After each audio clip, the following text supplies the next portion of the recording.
I'm Mrs. Di, and I'd like to read you a story. This one's called Fidgety Fish. Shall we have a look inside?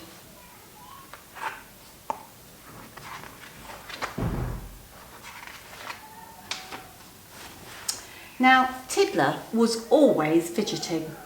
He wriggled and squiggled, he darted and giggled, until his mum got fed up with him and said, "Go out into the sea and swim, till you're tired, but watch out for the big fish," she said. So Tiddler swam out of his cave. He dived and he flipped, he leapt and he dipped, he sped faster than a rocket and glided gently like a swan, letting the sea currents fan his fins. But he still didn't feel tired. There were limpets that clung and jellyfish that stung. Tiddler swam on towards the big red starfish and butted it gently with his nose. The starfish just smiled. So Tiddler asked the clickety-clackety crab to play, but it scuttled off into the seaweed. Tiddler came to a big, dark cave.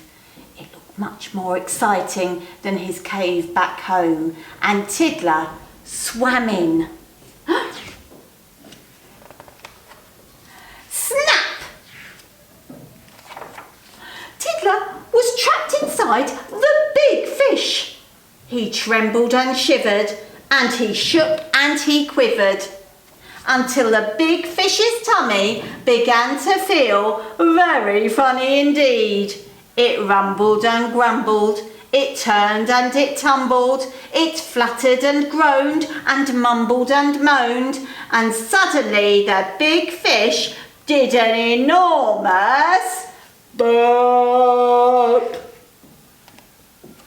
Out shot Tiddler, past the jellyfish and the clickety-clackety crab hiding in the weeds, past the starfish, and straight through the front door to see his mum. I hope you've used up all of that energy, said his mum. But she would have to wait until morning to hear about his adventures, because Tiddler was already fast asleep. That was an exciting story, wasn't it? Poor Tiddler.